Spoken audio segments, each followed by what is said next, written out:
Mia Goth is back as Maxine in yet another bloodfest, and we're screaming, as should you. It was in 2022's movie X that Ty West introduced us to a ghostly old lady killer who can give the Texas Chainsaw Massacre murderer a run for his money. Then, a few months later, West released her origin story in Pearl, and the movie MaXXXine is the latest addition to the franchise, a trilogy that's loved by horror fans for its fresh spin on the slasher genre. Ty West's X series of films retains the essence of early 2000s horror with its farm settings, retro timelines, and themes of voyeurism, erotica, and desperation, along with a good dose of psychopathic terror. Think the Texas Chainsaw Massacre meets Psycho meets Boogie Nights, and add some pornographic touches and an ever-hungry alligator to the mix. We know that's a lot to take in, so in our video today, we'll tell you all about this horror franchise, focusing on the murderous character Pearl and her target Maxine, both portrayed by Mia Goth. But before we go into our explanation, we have a very small request. If you like our content, please support us by subscribing to our channel. This is a small click for you, but for us, it means a lot. Thank you. Let's begin.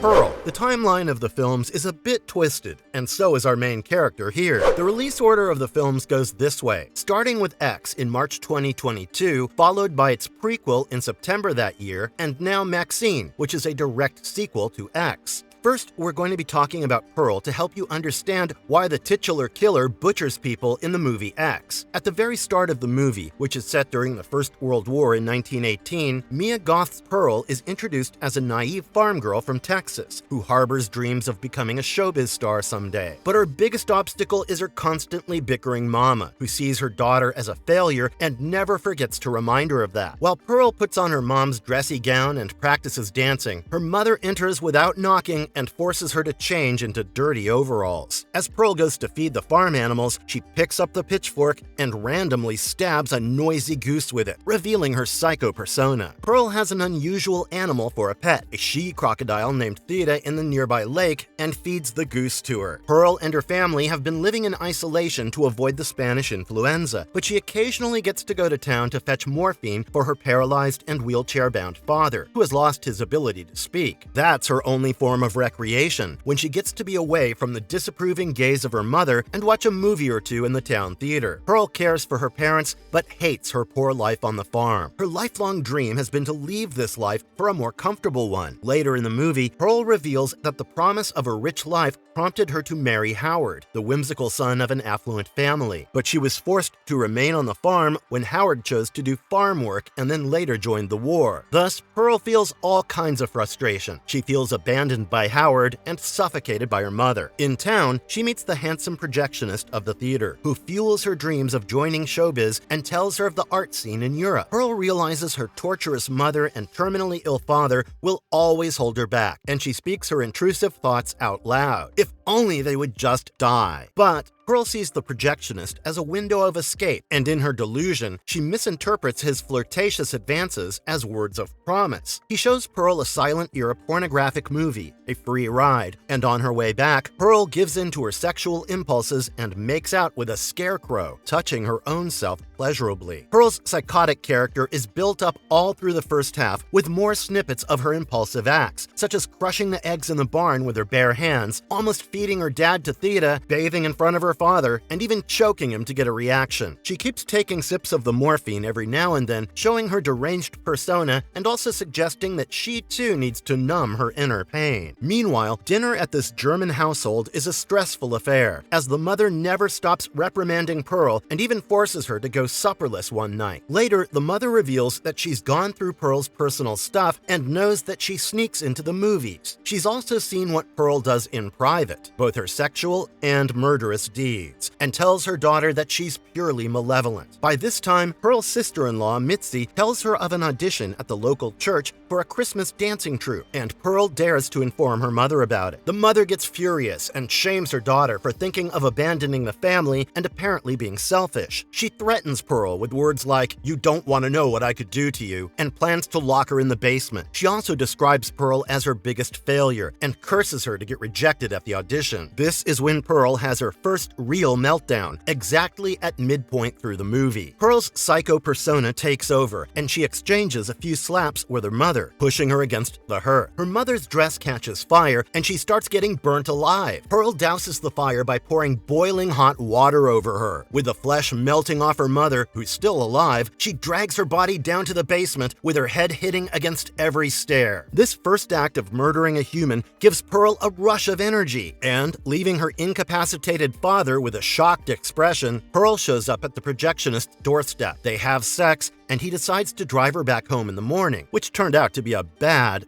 decision. Once inside, he sees the dining room is a mess and senses something fishy, while Pearl is desperate to get intimate with him once again. With childlike excitement, Pearl introduces him to her farm animals, and the guy starts getting frightened at her hyper behavior. As he decides to leave, Pearl sees this as yet another person abandoning her, and she has another dramatic meltdown. Her tragedy is highlighted again. She wanted to escape farm life with this guy, and he too isn't willing to accept her. The pitchfork comes in handy again, and Pearl stabs the projectionist in the chest twice. She delivers the final blow by stabbing him in the head, with the pitchfork going through his mouth. Later, she dumps his car in the lake, and Theda happily feeds on the corpse. By this time, the murderer inside her has taken over completely, as she impulsively suffocates her dad with a pillow cover and leaves for the audition, where she meets her sister-in-law, Mitzi. This is perhaps the saddest scene in the movie, where Pearl delivers the performance of her dreams, but gets rejected for not being blonde and young, and also apparently lacking the X factor. As she cries maniacally on stage, Pearl remembers her mother's premonition that she was going to fail. With her dreams shattered, she makes it back home and opens up to Mitzi in a lengthy, no-filter rant. Pearl confesses to her about her affair and murdering her parents, and she even says she loves killing. It makes her happy. Pearl admits that she hated the idea of being pregnant, of another life thriving inside her, and was relieved when the child died in her womb. It's at this moment that Pearl realizes her psychopathic tendencies are taking over, and she desperately asks Mitzi, "What is wrong with me? Please tell me so that I can get better." In the end, she doesn't spare Mitzi either. She chases her down the farm road and slashes her up with an axe. Later, she chops up Mitzi and feeds the pieces to Theda. Then she decides to have one more family meal and sets up the dinner table with the decaying corpses of her parents. Pearl loses her sanity to the point that she even brushes her dead mom's hair with patches of scalp falling out. She couldn't have a loving family with her parents alive, so she spins the illusion that her dead parents are loving her back. Meanwhile, Howard returns from the war to find the corpses sitting at the table and Pearl creepily smiling and saying, "I'm so happy you're home." In the movie X, which was released earlier, we see Pearl and Howard as a murderous couple, which brings us to the question, why did Howard decide to stay with Pearl even after she murdered her parents and her sister-in-law? The obvious reason would be that, in his homecoming moment, Howard realizes that Pearl is a mentally disturbed murderer, and he simply wanted to protect himself. Another reason would be that Howard longed for a sense of home and family after returning from the war, and he wasn't going to let go of that at any cost. His devotion to marriage traps both himself and Pearl in the movie, as neither of them is able to leave the farm eventually. Howard, because he renounced his rich life, and Pearl, because of Howard. The movie really explores the themes of abandonment, sexual liberation, and freedom, and their psychological effects through the character of Pearl. She fails to pursue her dreams and takes out the frustration by killing those around her. During her transformation into an evil person, there were flickers of hope for Pearl, moments where she wanted to atone for her past deeds, especially when she told Mitzi that she wanted to recover. But with Mitzi deciding to ditch her, she clutched onto Howard as her only confidant, whose decision to stay further fueled Pearl's murderous persona. Instead of dismissing Pearl as a petty antagonist, one actually feels sympathetic for her, and her tragedy is best summed up in these words: "I want to be loved by as many people as possible, but the truth is, I'm not really a good person."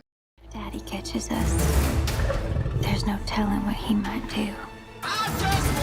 X. Time to talk about the first movie in the series, called X, which actually takes place 61 years after Pearl goes on a murder spree. The film begins with an eerie shot of the Texas farm, hinting that Pearl never managed to leave her farm life behind. Cops find some mutilated bodies at the property, which has bloody traces all over it. The porch, the garden, the hallway, everywhere. The cops even discover something ghastly in the basement, and the scene cuts to the day before. Enter Maxine Minx, a cocaine-snorting, aspiring actress played by Mia Goth, who wants to become a showbiz star and dreams of a life of abundance. Just like Pearl, right? Maxine's much older boyfriend is an ambitious producer named Wayne, who left his wife for her. He owns a burlesque club and plans to film an adult movie promoting Maxine as a sex symbol. Maxine and Wayne hop onto a service van along with burlesque dancer Bobby Lynn, her boyfriend Jackson, indie director RJ, and his girlfriend Lorraine, played by Jenna Ortega. Reading the script, Maxine learns it's called The Farmer's Daughter, and the irony here is that the character should have really been played by Pearl, only if she got the chance 6 decades ago. Interestingly enough, the porn film crew is headed towards Pearl and Howard's farm, which they have booked for the shoot. At the property, they are greeted by an aged Howard, and one look at him reveals that life on the farm hasn't been kind to him. He walks with a hunch, has lost most of his teeth, and is almost bald. As he guides the crew to the cottage, a little far from their house, a frail old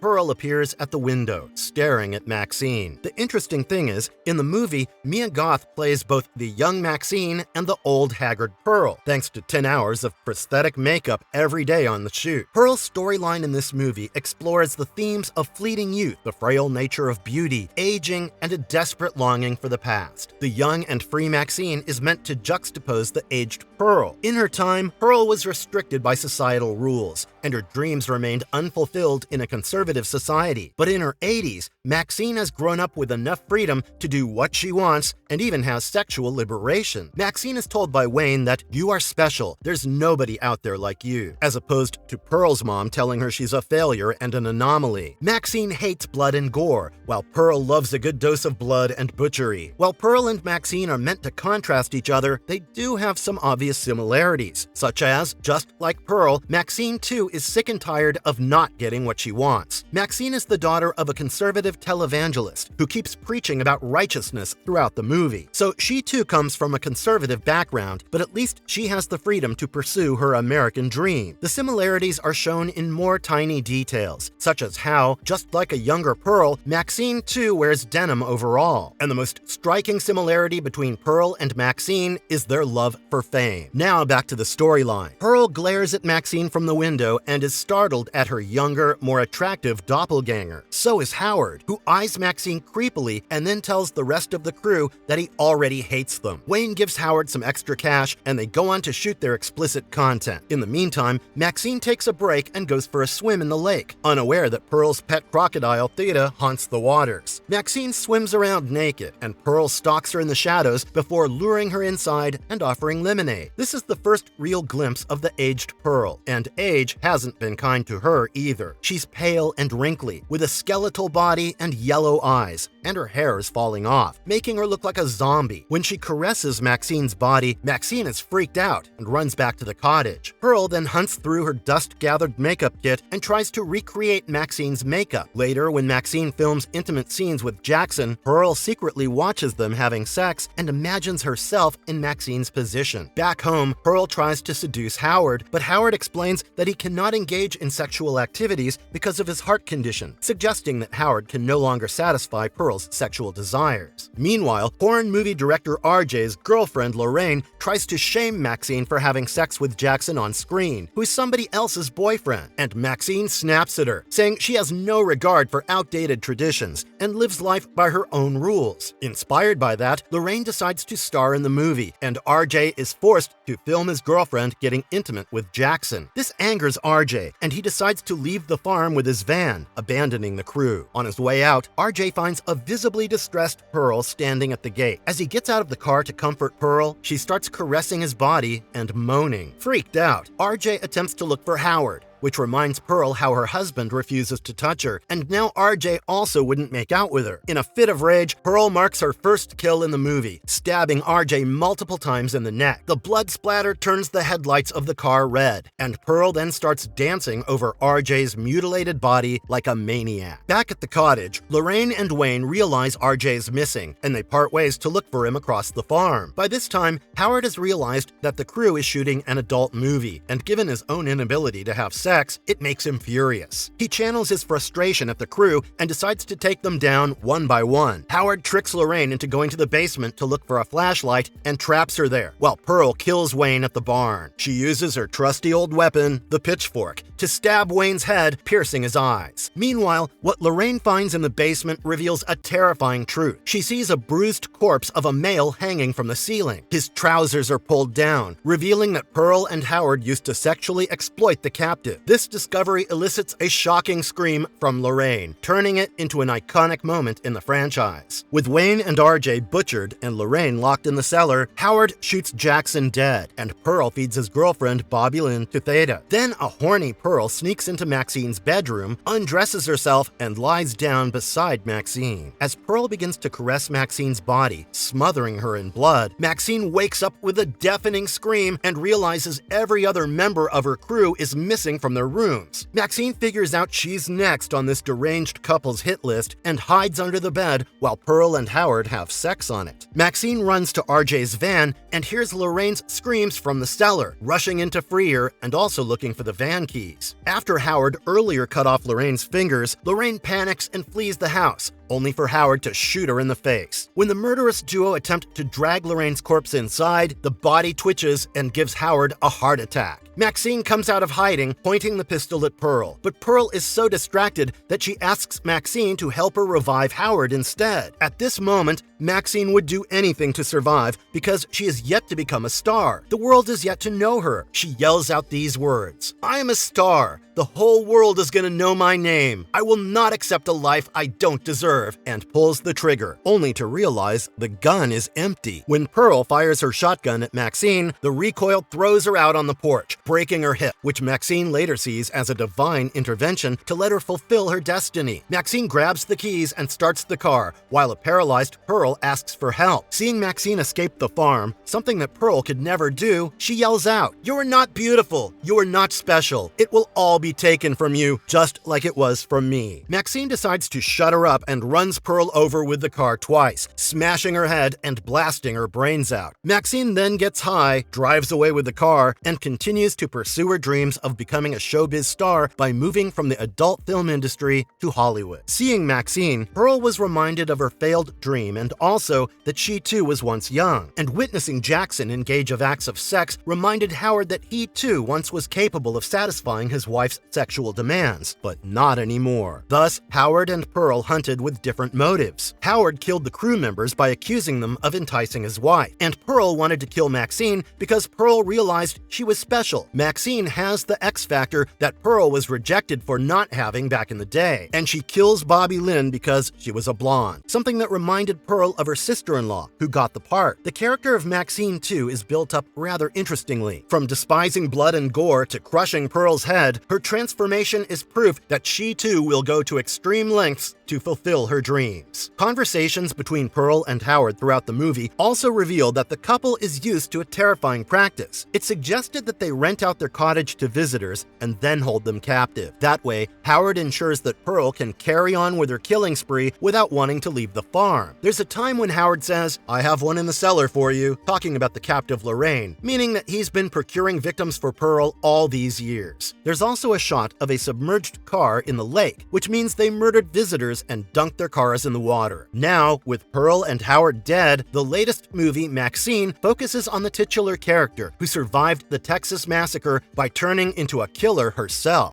MaXXXine. The latest installment of Ty West's art house horror series is the movie MaXXXine, set 6 years after the grisly murders at the Texas farm. The scene shifts to a flashy Los Angeles in 1985, when grime and sleaze consumption are at their peak on one hand, and on the other, the conservatives complain that the entertainment sector is turning the country's youth into Satanists. This is also a time when the serial killer Night Stalker was running loose in Los Angeles and claiming more and more victims. Ty West successfully faithfully recreates his own style of sleazy horror and gore in MaXXXine, but the story is nowhere as tantalizing as in his previous two films. However, Mia Goth as Maxine Minx more than makes up for it with her unnerving screen presence. 6 years after killing Pearl, Maxine wants to leave her adult film career behind and pursue her dream of joining Hollywood, but nobody's willing to give her a chance because of her reputation as a pornography star. Meanwhile, a mysterious figure wants to meet Maxine Minx, and when Maxine refuses to do so, he murders a bunch of Maxine's acquaintances. The film begins with a throwback video of Maxine as a little girl, when her conservative father, the televangelist named Ernest Miller, was telling her that she was destined to be the star of the church one day. And this is when the little Maxine says, "I will not accept a life I don't deserve," something she repeatedly uttered in the movie X. The scene cuts to Maxine auditioning for the demanding film director Elizabeth Bender's horror movie The Puritan 2. Maxine gets brutally honest with the crew, telling them she loves acting and wants to become a star because of fame and the glitzy lifestyle it has to offer. She auditions for the part of a 1930s girl who has been traumatized by visions of the devil, who's making her do murderous things. It's spooky how Maxine's audition instantly reminds me of a disturbed, abandoned Pearl crying out for help. Maxine clearly impresses the director, and despite her past experience working in adult films, Maxine gets the part. Later that night, Maxine goes to her second job, a live peep show, and a mysterious leather-clad figure watches Maxine from behind the screen, clenches his fists, and fumes in anger. His face remains concealed under the shadow of a hat. Meanwhile, the TV airs warnings that it's not safe to step out alone at night because of the Night Stalker. But Maxine turns out to be more than capable of protecting herself. When a mugger tries to loot her, Maxine points her gun at him, makes him strip, and incapacitates him by targeting his private parts. "Do you know what happened to the last person who tried to kill me? I crushed her head," says Maxine, revealing that she will not hesitate to kill again. Back at her apartment, Maxine gets a tape mysteriously delivered to her, which contains footage of the adult film she shot at Pearl and Howard's barn 6 years ago, and it triggers her past trauma from the incidents. Maxine asks her friend Leon to investigate where the tape came from. The next morning, while she waits for the prosthetic mold to dry on her, Maxine gets eerie visions of Pearl staring at her through the window, and Pearl caressing her body, which sends Maxine into a panic attack. Meanwhile, Maxine gets asked twice by her friends Amber and Tabby to attend a happening party in Hollywood Hills,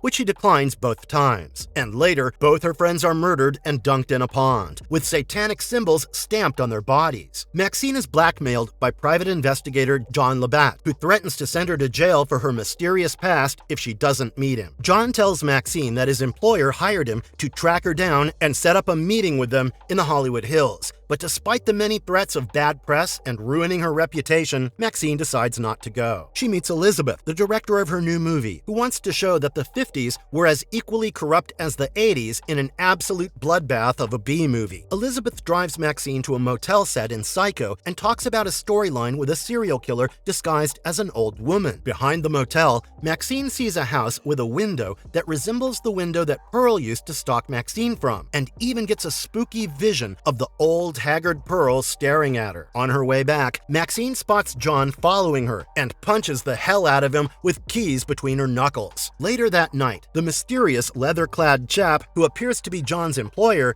brutally murders Leon, slicing up his neck and stabbing him in the chest multiple times. The LAPD detectives Williams and Torres, who believes there is some connection between Maxine and the killings, call Maxine in for questioning after seeing Leon's mutilated corpse with the satanic sign. They call her the common denominator because all the dead people are Maxine's acquaintances. When Maxine exits the interrogation and arrives on her set, John is chasing her down with a gun, but security is escorting him away. Convinced that John is a bigger threat than she thought, Maxine lures him into a trap, incapacitates him, and locks him in his car. When John gains consciousness, Maxine crushes John and his car under a junkyard compressor. Realizing that the murders are going to continue until she meets the leather-clad figure, Maxine arrives at the address previously given to her by John, with the investigators William and Torres secretly following her. Once inside the creepy Hollywood Hills mansion, mansion, Maxine hears a videotape of her younger self playing on TV. It's the same videotape that played out at the beginning of this movie. In a shocking moment, she's greeted by her estranged father, Ernest Miller, who tells her, "You've been lost for far too long, darling. I may take you home." Ernest has always been a staunch conservative who believes that the lure of showbiz stole his daughter away from him. Ernest and his group of followers, who are actually parents of other girls like Maxine, have been making a snuff film named Hollywood Exposed, in which they carry out gruesome murders and film it in real time. Ernest explains that he tried to exorcise Maxine's acquaintances and record the rituals, but when they didn't cooperate, he had to kill them, with the murders being caught on tape. Just as Maxine sees the beheaded body of her work colleague at Ernest's mansion, he chokes her with a plastic bag and ties her to a tree with a camera rolling. He performs a wacky exorcism ritual on Maxine, and just when he was about to brand her with the satanic sign, Williams and Torres interrupt the ritual, resulting in an exchange of gunfire. With most of his men dead, Ernest escapes the scene only to be chased down by the two detectives, both of whom get brutally wounded by being stabbed in the eye and in the chest. Maxine frees herself during the shootout and tracks down her father, who's now bleeding and dying, all the way to the Hollywood sign. Coughing up blood, a deranged Ernest tells Maxine, "It was all for you. I tried to give you what you wanted, to be just like your daddy, but I created a monster." Right at this moment, a police helicopter intervenes and asks Maxine to drop her weapon, but she loses herself in her own imaginations. Maxine imagines that she's now a star, both on-screen and off-screen, for having killed the satanic murderer who was her father. In her imagination, Maxine tells aspiring young actresses to be willing to do whatever it takes to reach stardom. She imagines having sold her life rights to director Elizabeth, and a Maxine Minx biography is in the making. Once she's back from the trance, Maxine blasts her father's head away with gunshots and calls it divine intervention. 1 month later, Maxine has wrapped up filming The Puritan 2, and Elizabeth tells her she's going to be the next big star. With her dream of becoming famous finally coming true, Maxine celebrates by taking drugs and saying that she never wants the attention to stop. The film ends with a creepy shot from The Puritan 2, showing Maxine's severed, bloody head placed on the bed, insinuating that as long as Maxine Minx is around, there's always going to be a sense of unhinged spookiness. The film clearly taps into the 80s paranoia around Satanism and the politicization of the Christian faith, so moral conflict is a major theme that runs along Maxine Minx's story. The themes also shift from the exploitation of women to self-actualization through the character of Maxine, who started off as an adult movie newbie and eventually fulfilled her dream of joining Hollywood.